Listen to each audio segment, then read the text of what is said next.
नमस्कार दोस्तों। कांग्रेस के एक सांसद हैं उत्तर प्रदेश में, इमरान मसूद। वो अपने आप को कांग्रेस का सबसे बड़ा सलाहकार, रणनीतिकार और फैसले लेने वाला मानते हैं। 2024 में अगर अखिलेश यादव से राहुल गांधी का गठबंधन ना होता, अगर कांग्रेस और सपा साथ साथ ना होती, तो सहारनपुर में इमरान मसूद को चुनाव जीतने में छींके आ जाती। लेकिन इमरान मसूद अखिलेश यादव को ही काउंटर करते हैं। अखिलेश यादव ने एक बयान दिया जिसमें उन्होंने कहा कि हमारा गठबंधन मजबूत है और मजबूत रहेगा। अखिलेश यादव ने कहा कि बात सीट की नहीं, बात जीत की है। इमरान मसूद ने कहा कि जब सीट होगी तभी जीत होगी। इससे पहले भी इमरान मसूद उत्तर प्रदेश में गठबंधन को लेकर अलग अलग बयान दे चुके हैं। आप जानते हैं, इमरान मसूद पहले कांग्रेस में थे, सपा में रहे, बसपा में रहे, फिर कांग्रेस में आ गए। मान मनव्वल करके किसी तरह टिकट मिला, 2024 में चुनाव लड़े। समाजवादी पार्टी का गठबंधन था, सहारनपुर में पूरी समाजवादी पार्टी ने मिलकर चुनाव लड़ाया और सांसद बन गए। और अब वो समाजवादी पार्टी को ही सलाह देने लगते हैं।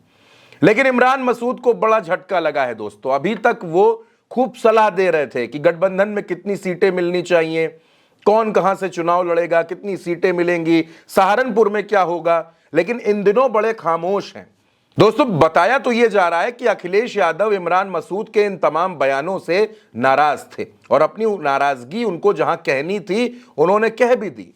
इसके बाद से ही इमरान मसूद खामोश चल रहे हैं। अब सियासी गलियारों में चर्चा तो यह भी है कि राहुल और प्रियंका ने इमरान मसूद को समझा दिया है कि बेवजह की बयानबाजी ना करें।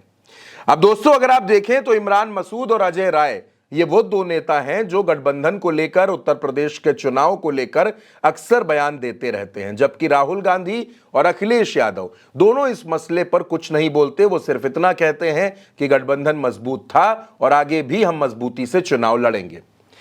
अब आप सोचिए, अगर 2024 में इन नेताओं की सलाह ली जाती तो ये गठबंधन कभी मजबूत हो ही ना पाता। अखिलेश यादव और राहुल गांधी ने मिलकर सीट शेयरिंग की। 17 सीटें कांग्रेस को लड़ने के लिए दी गई। उन 17 सीटों में कांग्रेस 6 सीटें जीती। रायबरेली जीती, अमेठी जीती। वो अमेठी जीती जहां 2019 में राहुल गांधी चुनाव हार गए थे। इसके अलावा सीतापुर और बाराबंकी में भी कांग्रेस को जीत मिली दोस्तों। सहारनपुर में जीत मिली। यानी कांग्रेस का एक अच्छा प्रदर्शन हुआ, उसके 6 सांसद बने और उत्तर प्रदेश में एक तरह से उसको वापसी करने की एक गुंजाइश नजर आई।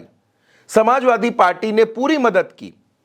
समाजवादी पार्टी के 37 सांसद जीते और यह इस गठबंधन की वजह से था कि भारतीय जनता पार्टी बैसाखियों पर आ गई। नायडू और नीतीश की जरूरत नरेंद्र मोदी को पड़ गई। लेकिन इमरान मसूद हो, अजय राय हो और कांग्रेस में तमाम ऐसे नेता, बेवजह की बयानबाजी करना इनकी आदतों में शुमार है। लेकिन इन दिनों ऐसा नहीं हो रहा है। इन दिनों इमरान मसूद बड़े खामोश हो गए और वो ये कह रहे हैं कि पार्टी जो तय करेगी वही होगा। आला कमान जो कहेगा, आला कमान जो तय कर देगा वही होगा उत्तर प्रदेश में। यानी जब सीट शेयरिंग का मसला है, कौन कितनी सीटों पर लड़ेगा, ये राहुल गांधी को तय करना है, अखिलेश यादव को तय करना है, प्रियंका गांधी को तय करना है, तो फिर बेवजह की बयानबाजी करके गठबंधन को मजबूत करने के बजाय कमजोर करने की यह कोशिश क्यों होती है? भाई, अगर 2027 का चुनाव होना है तो उसमें अखिलेश यादव को यह पता है कि कितनी सीटों पर समाजवादी पार्टी को लड़ना है। राहुल गांधी को यह पता है कि कांग्रेस को कितनी सीटों पर लड़ना है। आप उत्तर प्रदेश के राजनीतिक विश्लेषकों से बात कीजिए तो वो इस बात को कहते हैं। वो कहते हैं कि अगर कांग्रेस 50 से 55 सीटों पर चुनाव लड़ती है और बाकी सीटें समाजवादी पार्टी लड़ती है तो ये एक अच्छा मैसेज होगा गठबंधन के लिए भी और चुनाव के परिणाम के लिए भी।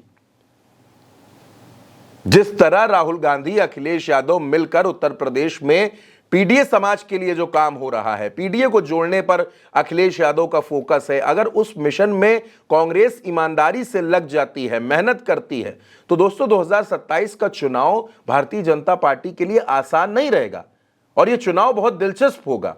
लेकिन बेवजह की बयानबाजी, जहां बोलने की जरूरत ना हो वहां बयान देना, अपनी राय देना, अपनी सलाह देने लगना, यह कुछ नेताओं की दिक्कत होती है। हालांकि इन दिनों वो चुप हैं, खामोश हैं। अब देखना होगा कि ये चुप्पी कितने दिनों तक रहती है। बेवजह की बयानबाजी हमेशा सियासी दलों का नुकसान करती है, और इस बात को समाजवादी पार्टी और कांग्रेस के लोग जितनी जल्दी समझ लेंगे उतना बेहतर होगा। फिलहाल इस वीडियो में मेरे साथ इतना ही। आप भारत एक सोच को सब्सक्राइब जरूर कीजिएगा। नमस्कार।